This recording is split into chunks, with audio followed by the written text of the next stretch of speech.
Welcome students. Marketing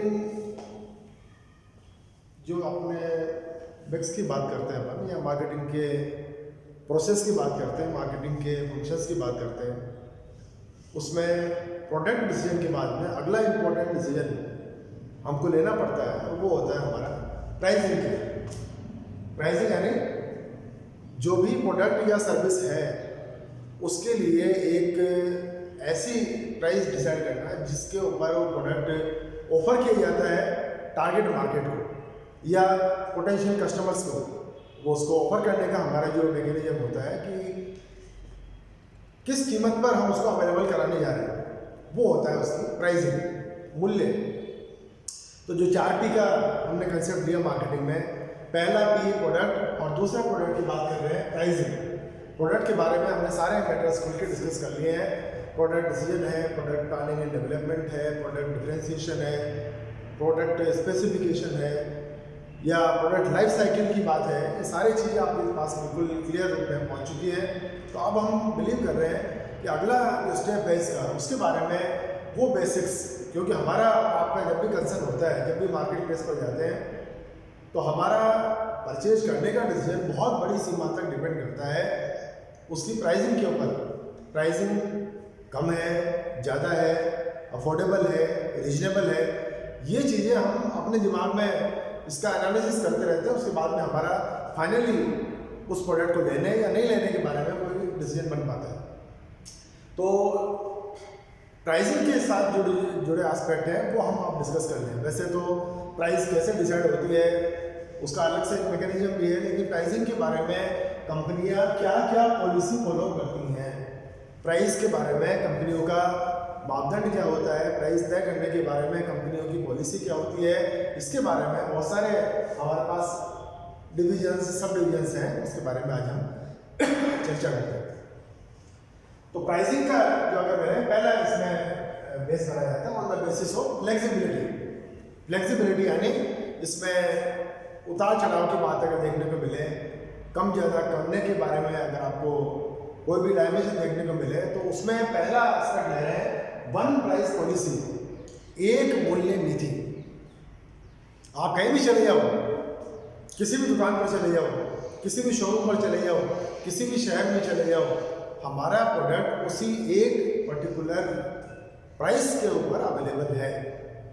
अगर ये policy follow कर रहे हैं, ये होती है one price policy, no flexibility. कोई लोचशीलता नहीं है इसमें, किसी भी तरह की फ्लेक्सिबिलिटी की बात नहीं है। आप कहीं से परचेज करें, छोटे शहर से, बड़े शहर से, एक आउटलेट से दूसरे आउटलेट से, कहीं से भी परचेज करने की बात करें, उसमें अगर डिफरेंस देखने को नहीं मिलेगा तो हमारा ये पहला एस्पेक्ट पूरा हो जाएगा कि हमने वन प्राइस पॉलिसी को फॉलो किया है। सब जगह हम एक सी पॉलिसी फॉलो करते हैं, इसमें आपको कहीं भी घबराने की बात नहीं है। प्रोडक्ट की क्वालिटी को एश्योर करते हुए हम ये प्राइस आपसे लेने जा रहे हैं, ये हमारा एक बेसिक क्राइटेरिया होता है। दूसरी बात कर रहे हैं फ्लेक्सिबल प्राइस पॉलिसी। इसमें बार्गेनिंग करना, इसमें नेगोशिएशन करना, ये चीज़ शामिल हो जाती है। कि ये साइकोलॉजिकल बात होती है कि जब हम शॉप पर जाते हैं, हमने प्रोडक्ट देखा और उसकी जब मोल भाव किया, तो जो प्राइस बताई जाती है हम देने को तैयार नहीं होते हैं। लेकिन अगर कंपनी पहली वाली पॉलिसी फॉलो करती है, वन प्राइस पॉलिसी, हमारे पास ऑप्शन नहीं है। लेकिन यहाँ पर देखने वाली बात होती है आपकी क्वेरीज कैसी रही, आपकी परचेजिंग पावर कैसी है, आपकी बार्गेनिंग कैपेसिटी कैसी है, आप किन ग्रुप्स के साथ बातचीत कर रहे हैं, इनके आधार पर कुछ नेगोशिएशन हो सकते हैं। अगर तो है फ्लेक्सिबल प्राइसिंग पॉलिसी, यानी कोई निश्चित नहीं है कि कहीं 10,000 अगर एक पर्टिकुलर लेवल, जैसे टीवी के लिए, किसी एक ऐसे ड्यूरेबल आइटम के लिए हमने डिसाइड कर रखा है, अगर वन प्राइस पॉलिसी है उसमें कोई चेंज नहीं होगा। लेकिन यहाँ पर हो जाता है कि चलो आप 500 रुपये कम देना, चलो आप 200 रुपये कम देना, या आखिरी नेगोशिएशन किस प्राइस के ऊपर होता है, वो ऑन द स्पॉट जो डीलिंग होती है उसके आधार पर डिपेंड करता है। तो अगर ये बेस बना ले फ्लेक्सिबिलिटी, तो no flexibility, that is one price policy. And if flexibility can take place, then it is flexible price policy. तो ये पहला क्राइटेरिया पूरा करने के बाद में दूसरे लेवल में बढ़ते हैं हम। ये हमारा on the basis of price level, कीमत के स्तर पर हमको क्या क्या प्राइसिंग के मापदंड देखने को मिलते हैं, प्राइस के क्या क्या स्वरूप देखने को मिलता है। उससे पहले कहते हैं कॉम्पिटिटिव प्राइसिंग। कॉम्पिटिटिव, हम मार्केट में अकेले नहीं हैं, हमारे ही तरह के प्रोडक्ट लेकर, हमारी ही तरह की सर्विस लेकर और कंपनियां और हमारे कॉम्पिटिटर ये भी मार्केट में अवेलेबल है। तो हमें कीमतों को डिसाइड करते समय, ऑफर प्राइस रखते समय कंपटीशन की जो प्राइस है उसको ध्यान में रखना पड़ता है। कहीं ऐसा ना हो कि कंपटीशन के कारण हम मार्केट से पिछड़ जाए। तो अगर कॉम्पिटिटर हाई प्राइसेस के साथ अपने आप को प्रेजेंट करता है, आपकी कीमतें हाई रखी जा सकती है, लेकिन उसमें जैसा ही परिवर्तन आता है, वेदर इट इज़ पॉजिटिव और नेगेटिव, अगर प्राइस हाइक की बात आती है आपको हाइक करना पड़ेगा। और अगर आपकी लो प्राइस का कंपटीशन देखने को नज़र आ रहा है तो आपको भी अपनी प्राइस कंपैरेटिवली लो करनी पड़ेगी। तो ये ट्रेंड जो चलेंगे, हम पहले से इसके बारे में कोई नहीं कर सकते, हम तो देखते हैं खाली वेट एंड वॉच, इंतजार करें, प्रतीक्षा करें और देखें क्या होता है। तो उसमें कंपटीशन में जो भी चेंज आएगा वो हमारी प्राइस को भी चेंज कर जाएगा, या हमको भी उसके बारे में डिसीजन लेना पड़े, तो ये हो जाएगी कॉम्पिटिटिव या प्रतिस्पर्धात्मक मूल्य निर्धारण। दूसरी बात है अंडर या अबव मार्केट। ये हमारी जो हमने प्रोडक्ट पॉलिसी से बात की थी, क्या था, यूएसपी या यूएसएफ, यूनिक सेलिंग पॉइंट या यूनिक सेलिंग फीचर। इसके आधार पर मार्केट से अंडर या अबव, अंडर की वाली जो पॉलिसी होती है वो तो होती है हमारी बेसिकली जब हमारी इनिशियल स्टेज होती है कि हमारे कंपनी को कोई जानता ही नहीं है, हमारे प्रोडक्ट को कोई जानता ही नहीं है, एक बार कैसे जैसे एंट्री हो जाए तो हम मार्केट से कुछ लोअर प्राइस रखकर अच्छी एंट्री लेने में सफल हो जाए। और दूसरी बात आती है अबव मार्केट। अबव मार्केट में तो आपकी गुडविल की बात आएगी। अगर आपकी ब्रांड लॉयल्टी डेवलप हो चुकी है कस्टमर्स में, अगर आपकी क्वालिटी को लेकर कस्टमर्स को किसी भी तरह की कोई नेगेटिव चीज़ें देखने को नहीं मिलती है, तो आप मार्केट से अबव प्राइस में रख सकते हैं। और इसी तरह का एक एग्जाम्पल और हो सकता है प्रेस्टीज, गुडविल, कि हमारे प्रोडक्ट के साथ जुड़ना कस्टमर्स अपने आप को एक रेपुटेशन का पॉइंट मानते हैं। तो उसके आधार पर हमारी प्राइसिंग का जो मैकेनिज्म है या लेवल है वो हमारे कंपटीशन से बिल्कुल डिफर कर सकता है। वो उसके कंपैरिजन की बात नहीं करेंगे, उससे अबव या अंडर की बात नहीं करेंगे, हमारी एक स्पेशल प्राइसिंग के ऊपर इस पर पहुँच जाएंगे। तो हमारी इस आधार पर, प्राइस लेवल के आधार पर ये चीज़ें देखने को मिल सकती हैं। अब यहाँ पर बढ़ते हैं हमारा तीसरा criteria on the basis of speciality. कुछ स्पेशल फीचर, कुछ विशिष्टता, ये प्राइस लेवल को किस तरह से डिसाइड करने में या उसमें किसी भी तरह का चेंज करने में कैसे अपना रोल प्ले करती है। पहली बात देखें इसमें बेट प्राइसिंग पॉलिसी। बेट का मतलब होता है कि कुछ लालच देना, कुछ प्रलोभन देना कीमत के आधार पर कि हमारा प्रोडक्ट दूसरे प्रोडक्ट से कंपैरेटिवली लो प्राइस में आपको पड़ रहा है, क्वालिटी में कोई ज़्यादा चेंज नहीं है, या उसी क्वालिटी को मेंटेन करते हुए हम आपको लो प्राइस में ऑफर कर रहे हैं, ये ललचाने वाला है। और वो कब मिलेगा जब यहाँ से हम कंपेरिजन कर लेंगे। अगर कॉम्पिटिटिव प्राइस वाला लेवल है तो हमको अगर गुणवत्ता के स्तर पर कोई चेंज नज़र नहीं आ रहा है तो यहाँ पर कम कीमत का एडवांटेज ले सकते हैं कि तो कंपटीशन की तुलना में हमारा प्रोडक्ट। लेकिन यहाँ पर क्या देंगे, हम कोई लालच, हमारी स्पेशलिटी क्या हो गई कि हम किसी लालच में उसको फंसा रहे हैं, किसी भी तरह के प्रलोभन में कस्टमर को फंसा रहे हैं। ये हमारी बेट प्राइसिंग। दूसरी बात करें price line policy. Price line policy में हमारा जो एक मापदंड होता है वो होता है कि हम लगभग मिलते जुलती कुछ प्रोडक्ट को हम तैयार कर लेते हैं और हल्का फुल्का गैप उसमें रख दिया जाता है। जैसे कोई भी हमारे प्रोडक्ट है 25 रुपये का भी है, 30 रुपये का भी है, 35 रुपये का भी है, 40 रुपये का भी है। वही कंपनी है, वही प्रोडक्ट है, वही ब्रांड है, वही आपकी मतलब पैकेजिंग का जो स्वरूप है उस तरह का है, लेकिन उसकी प्राइसिंग के आधार पर जो चेंज हम कर रहे हैं वो इसलिए कर रहे हैं कि आपको सहूलियत के हिसाब से, खासतौर से जब प्रोडक्ट लाइन के ऊपर हम पहुंच जाते हैं तो उसमें ये बातें और देखने को मिलती है कि अलग अलग रिक्वायरमेंट होता है। जैसे कोई कंपनी जैसे अमूल घी की बात कर लें, जैसे सरस घी की बात कर लें, तो इसमें 15 kg टिन भी आ सकता है, 5 kg बैग भी आ सकता है, 2 kg है, 1 kg है, 500 ग्राम्स है, 250 ग्राम्स है।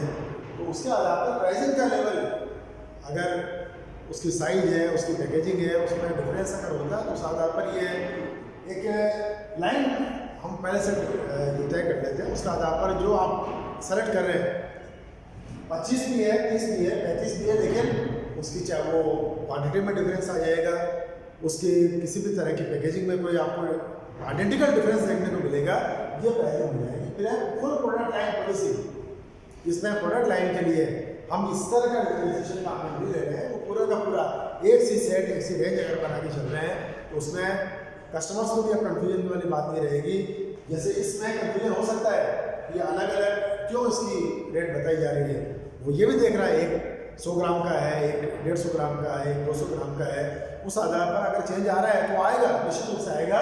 लेकिन यहाँ पर प्रोडक्ट लाइन ऐसे तैयार की जाती है कि जिसमें इस तरह के किसी भी तरह के गैप को भी खत्म कर दिया जाता है और पूरी प्रोडक्ट लाइन के लिए एक जैसी पॉलिसी बनाई जाती है। स्किमिंग द क्रीम पॉलिसी बहुत एक घरेलू शब्द इसमें काम में लिया जा सकता है, वो है स्किमिंग का मतलब होता है मलाई उतारना।